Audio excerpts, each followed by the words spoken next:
আরে গুলিয়ালে ইমাম সাহেব, উনি যদি জানতে পারে ওনার বাগান থেকে আমি রস চুরি করেছি, তাহলে তো উনি আমাকে গুলি করে মেরে ফেলবে। আল্লাহ, তুমি আমাকে গুলিয়ালে ইমাম সাহেবের হাত থেকে বাঁচাও। বল, তোরা কি আছে? তুই কি আমার বাগান থেকে রস চুরি করেছিস? বলবি কিনা? দাঁড়ান ইমাম সাহেব।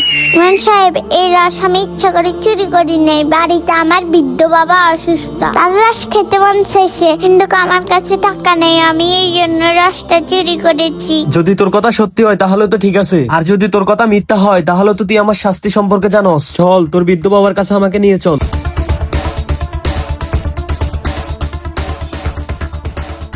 আল্লাহ, আমার বাবা তো এই দুনিয়াতে বেঁচে নেই, আমি তো ইমাম সাহেবকে মিথ্যে কথা বলেছি। এখন আমার কি হবে? আল্লাহ, আপনি আমাকে রক্ষা করুন। তোমার দরিদ্রতা দেখে তোমাকে ছেড়ে দিলাম। তো বন্ধুরা, মাকে ভালোবাসলে কমেন্ট বক্সে আই লাভ মা লিখে দাও।